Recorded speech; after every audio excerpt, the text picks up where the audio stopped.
Chimaev straight on the pressure, like he always does.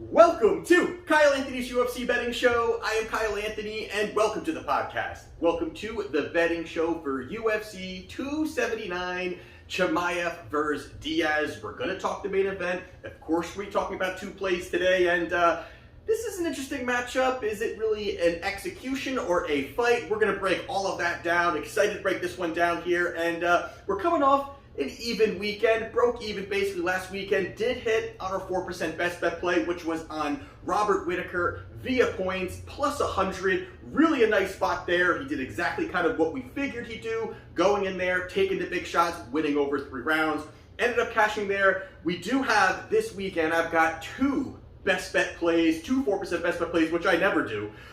Very rare where I find 2 spots that I really feel good about. Do have them up right now. If you want to become a client, link down in the description. But with that being said, let's dive into the main event of the evening between Khamzat Chimaev versus Nate Diaz. Now, this is an interesting one here. The first person we're talking about here is Khamzat Chimaev. 3 fights ago, he fought Gerald Meerschaert. There's not much to break down here. This was a lot of talk going into this. People kind of saying, hey, is this the test for him? Is this the test for him?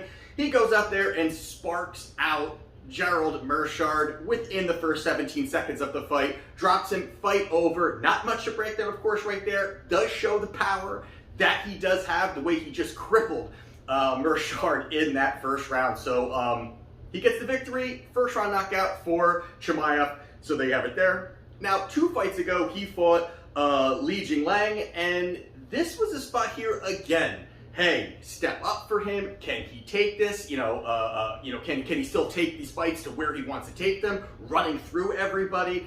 And within the first 5 seconds of this fight, with maybe one of the more, I guess, barbaric alpha male kind of move, picking up Lee, bringing him over to where Dana White was and throwing him on the ground and talking to Dana White. Pretty impressive stuff. I mean, almost like he picked up a child who did not want to leave Dave & Buster's and ended up bringing him to the car. That's basically what he did to Lee. He throws him down, ends up doing some ground and pound there. There was even a spot where it looked like Chimaev was going to get the finish via TKO, landing big shots. I mean, pretty much had Lee flattened out, had his back, pretty much could have done anything he wanted to him. Ends up choking him out by rear naked choke in the first round. Dominating performance again. So there you have it there. The one I do want to talk about a little bit more is his most recent fight against Gilbert Burns. This was another spot where, hey, it's a tougher fight for him. It's like, how can he do? Can he really kind of keep this going? And this was a spot right away you did see that Khamzat came in there and really pushed forward. Chimaev was kind of, again, looking to land the big shots. That first round in this fight, both men, I would say actually, probably the whole fight for the most part, both men throwing shots at 100% power. I mean, both of them throwing big shots. Chimaev landing some nice shots. Burns, I think, actually kind of surprised Chimaev kind of how things were going, where he took some shots, and then he came back and he landed some shots. That first round was pretty close. I would give it to Chimaev because the end of that round, he ended up dropping Burns with a jab, which is pretty damn impressive, showing the power that Chimaev does have. Going into that second round, it was really where Burns started to kind of take over a little bit. I think that Chimaev kind of felt, hey, I could really kind of walk him down now. I dropped him. I'm feeling good. He goes in there, and Burns clips Chimaev 2 times in that second round. Hurt him a couple times, but definitely no doubt Chimaev was landing some big shots too. Kind of going back and forth, but it was near the end of that second round where Burns landed a big shot. Looked like it rocked Chimaev. Chimaev goes down and ends up trying to get the takedown, and that was the end of that second round. But going into the third round, I had it a 1-1 going into that. And again, a really brawling battle between both of these guys. I mean, credit to Burns for taking these big shots. And I think that that's kind of showing a little bit of his durability, but also as well as that warrior that we do know that Burns has. Burns does have some power in his hands too. We've seen it against Usman, where he dropped him as well. So you definitely saw that there was a power, not that massive power advantage. There will be a big power advantage for Chimaev going into Saturday night. But this fight here, it was a little bit more closer. Great showing for Chimaev to actually go in there and have a war. And I think this actually answered a lot of questions. If he kind of just ran through Burns, I think that it would have been a little bit different. I think people would have said, hey, does he have the ability to go? Can he take a punch? Can he be in the trenches? He always talks about how he loves, he wants a war. He wants to be in there. He wants to be that warrior. He had to do that against Burns, and he really, I think, passed with flying colors. Even losing a round, it was his first round that he lost in his professional career. But he goes in there, he gets the victory via decision over Burns. So there you have it there. On the other side, we got Nate Diaz. 3 fights ago, he fought Anthony Pettis. Now, this was one here where, this was kind of, this was back, I think, 2019. This was one here where you kind of look at it, and it was really a good stylistic matchup for Diaz going into this fight. Now, again, it was a while ago, but it definitely kind of set up nice for him, where you've got Anthony Pettis, who was kind of on a tick down in his career at this point, but, kickboxer, wants to be on the outside, fantastic striking ability, and all Diaz did was march forward and push. March forward, get the clinching situation, get him up against the cage, wearing down Pettis. Round after round, it was pretty much that. Pettis didn't really have too much going on there. Diaz took him down a couple times, had top control, really was able to dictate that pace. And you couldn't really see where Pettis is going to find any success in that fight. But he ends up going out there over 3 rounds, winning all of the rounds pretty easily with smothering pressure, wrestling, and just keeping a good pace on Pettis. So Nate Diaz goes up there and gets the decision victory. 2 fights ago, he fought Jorge Masvidal in the BMF title fight. Oh my God. Anyway, but this was a spot here where everyone's kind of building up this big fight between these 2 guys, these 2 tough guys. That whole kind of spectacle behind that fight. But right away, Nate got dropped. I mean, right away, Nate goes in there and he gets dropped and blasted. His nose gets busted open, which is something that we're kind of getting used to seeing at this point. Gushing blood, it almost looked like there was a point where, Masvidal was laying, bombs down when Diaz was on the ground. Diaz kind of shelled up a little bit. Masvidal kept throwing the volume, landing the big shots, continuing to push, dominated that first round. And then even going into the second round, he dropped Diaz with a body kick, put him to the ground. Masvidal continued to just pour on the shots, pour on the volume, and it got into that third round where there was a doctor stoppage. Nate was busted up, and I know some people say, hey, this is what Nate looks like, or, it wasn't just the blood part of it, which, well, I guess it partially was over his eye. It was, that kind of thing. It was a bad cut, but he was getting his ass kicked. I mean, let's be real. Nate Diaz was getting his ass kicked against Jorge Masvidal. It was not going to get any better for him. Probably would have been a stoppage if that fight kind of kept going. There was even points where, again, and we're going to talk about that in the next fight a little bit too here, where Diaz kind of, early, I mean, for a guy who's known for his cardio, early looked tired. I mean, there was, a lot of shots going on. He was absorbing a lot of damage, but he looked tired quickly. And his big, weapon has been the cardio. It's been just wearing down, volume, taking the shots, volume. It doesn't look like he was able to really take the volume there. Absorb the volume there from Masvidal. But either way, it was a doctor stoppage in the third round, and so Diaz loses that one. And then most recently, he fought Leon Edwards. Now, this is another one where, listen, I love Diaz, all right? Diaz is a great, character, great fighter for the UFC. He's done a lot. The Diaz brothers are really legendary when it comes to the sport. But this was one here where a lot of people just kind of remember that slap at the end where he did rock Edwards, no doubt about it. But for 24 minutes of the 25 minutes, it was all Leon Edwards. And Leon Edwards, early in that first round and in that second round, Diaz looked in trouble. I mean, Diaz looked absolutely in trouble. He was blasted a bunch of times, rocked a bunch of times. It almost looked like the fight was going to be over early. The only reason I believe it didn't get to that point where he was going to get the finish, because that's Edwards. That is how Edwards fights. He fights very slow paced. He definitely has great striking ability, but he does not like to put himself in danger, really risk adverse, and looking just to have the shots that he can land and pick up on the scorecards. We've kind of seen that. You even saw it up against Usman. We're in a title fight.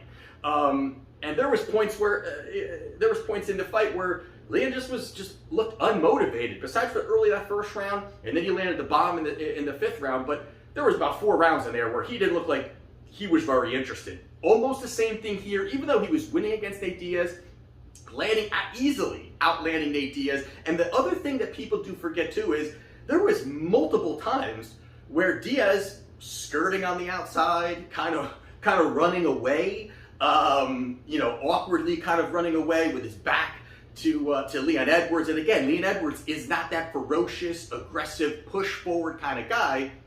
Chimaev is, but Leon Edwards isn't. And you did see that again. He looked tired. He did get to the later of the rounds, but it wasn't this high level or high volume striking matchup and grappling and all these things. And still Diaz was ticking downwards, getting tired. Edwards was too. But I just think that there's a lot to take away from a guy who, in Edwards, who is very slow paced and probably could have put him away earlier. But either way, it was a decision victory for Leon Edwards. So there you have it there.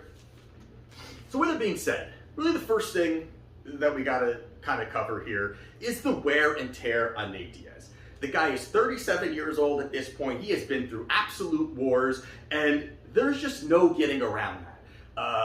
There's definitely no getting around that. And I think we kind of see what's happening in his career. The whole thing with the contract and whatever, we don't have to get into that. Also, we don't have to get into the fact that it sounds like this is the end of his UFC career, where now he's going to be, really promoting his own MMA organization. So it's just limited activity. If I have it here, what is it?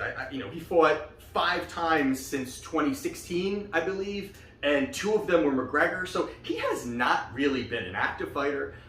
He seems unmotivated in certain spots. He wants the big fight. He keeps saying, hey, I only want these big fights. I only want these big fights. He gets Chimaev, who is maybe one of the biggest names within the UFC, who maybe not isn't a champion. I mean, maybe even above some of those guys. And Nate Diaz talking about, I didn't want this fight. I still don't want this fight. It just doesn't seem like the same Nate Diaz, the same hunger, the same, hey, I'm going to go out there and slap him around. He had said some things about Chimaev on Twitter. Now we're about to step into the cage. The tone has changed also. So that's a little bit of a morsel of how I kind of look at this whole thing overall. But if you're talking about stylistically here, there is going to be a massive strength advantage for Chimaev anywhere this fight goes. And when we're talking about the clinching situations, I think if they do get in the clinch, he's going to have no problem lifting Nate, throwing Nate down. I don't think there's going to be any issue with that. And then you look at the other side of it is where, really, the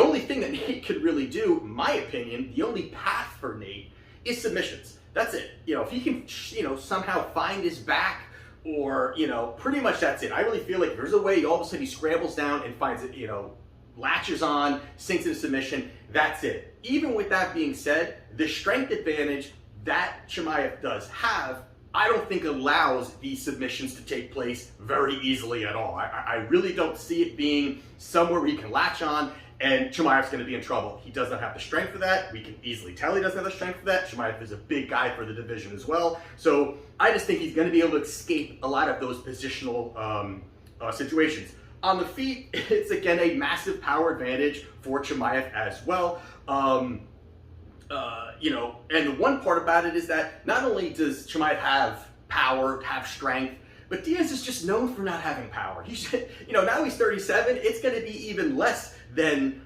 what he's had over his career. So it's not that even that, hey, Chimaev is just off the charts with his strength and some power. And we've seen it against Gerald, and we've seen it, how he's able to just throw guys around. We've seen all of that. But Chimaev is not going to be scared to move forward. He's not going to be scared to take any of these shots. I think partially with the Burns fight was Burns can crack. Burns can crack. He's a strong dude, and he can crack. Plus, he's got very high level grappling. So he's a strong guy, can crack, and has some grappling. That's not what Diaz has. Diaz has grappling, does not have the strength, does not have the ability to land into these big shots, and also the fact that Diaz is extremely hittable. I mean, it consistently is getting higher and higher and higher how hittable he is. He's got his hands down most of the time. I mean, I know he's doing that for show, but he's getting landed on repeatedly over the last few fights there. So with no real striking threat back to Chimaev, I don't really see how Diaz really finds any success here. I'm not telling you something you don't know. I know everybody's saying that. But I really feel like another spot of this could be a doctor stoppage. I feel like there is a good chance a doctor stoppage could happen. I think Chimaev is going to be laying the smackdown on him from beginning to end. Whenever this fight ends, I think there's going to be a lot of damage early. Again, Diaz busts open very easily, and I think he's going to be absorbing a mass amount of shots here. So for me here, I do like Chimaev here, but getting off the big number, minus 1100, minus 1200, wherever it is, I like Chimaev via knockout, minus 120. It's a great number. We're a spot where I think the only real path Nate has is grappling. I don't think that Chimaev really wants to get into that with him. He knows he can outstrike him. He knows that he can outmuscle him around. I think he can either knock him out, drag him to the ground and pound him. I really like this number here, over 5 rounds. I think he finds that knockout finish. So for me, as a free play, I like Khamzat Chimaev via KO, minus 120. And the other one here we're going to talk about is Irene Aldana versus Macy Chiasson. And right now we've got Irene, she is minus 186, and Macy's plus 144. So, first thing here is both of these females have big boxing approaches. They're going to push forward, they're going to look to box, and there's no doubt about it that Irene Aldana should be the favorite in this spot. And, she's got the crisper striking, she's more technical, better footwork. I think we've seen a lot of that where she's able to kind of be very, very even defensively aware when she's in the pocket, able to stand at range, very good at distance management. For a girl that really kind of goes out there, we've seen she has power as well too. She has 2 first-round knockouts, one over Katlyn Vieira, who I'm actually very high on, and Yana Kuenskaya, who I'm actually not very high on.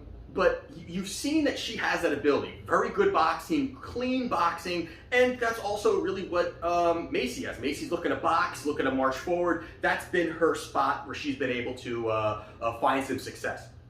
But if we're looking at this in another situation here, Aldana can box, Aldana has that, but one of the spots where she has somewhat struggled with, we've seen, is clinching and defending positions. That's really been where she's been up against the fence. She's struggled in those certain spots, and one of the fights that she actually kind of really showed that was against Holly Holm. Now I know Holly Holm is a much better striker than Macy. I know that, but Holly's getting older now. I mean, and she really didn't do anything. If you go back and rewatch that fight, Holly didn't do too much. She swept the board on her. I think she went every single round, but pretty much it was an easy 1-2 combination.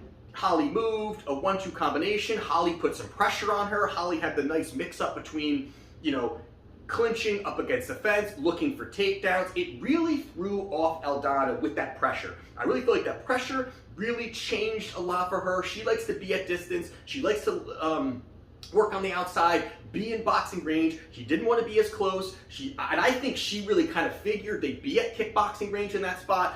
As soon as Holly kind of changed her strategy, pushing forward, takedowns, clinching, it threw Aldana off. She did not look as, again, she is, I definitely believe Aldana is a good fighter. But this here now, there is no threat for Macy on any takedowns. And so I think Macy is the one that is gonna march forward. And that's, I think, where it starts to tilt towards Macy and this plus money, because Macy will push forward. She will not be scared to be in the pocket. She's fine, giving one to take one and push back and push forward and clinch. And that's the other part of this now, that we've seen that Macy's fine going into the clinch, pushing forward, getting her up against the fence. We've seen some takedowns from her there. Not that she's this high-level grappler or this high-level wrestler, but she's able to utilize that. And I think mixing that up is gonna throw Aldana off. We've seen it happen. Plus, she's got good volume. I like the volume that Macy throws. She's got both of these women throw good volume.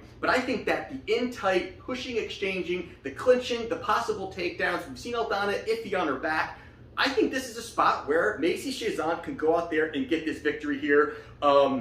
So I like Macy Chiasson plus 144. I think the pressure is going to be too much. I think she's going to look to move forward, get some clinching, look for takedowns. And I think this fight will be close, but I like Macy Chiasson to go out there and get this victory. So I like Macy Chiasson plus 144 as my other free play. So there you have it for UFC 279. Excited about this weekend. And again, if you want to become a client, link down in the description. I got 2 best bet plays this weekend ready to rock and roll. So this is Kyle Anthony's UFC Betting Show, and I'll see you next time.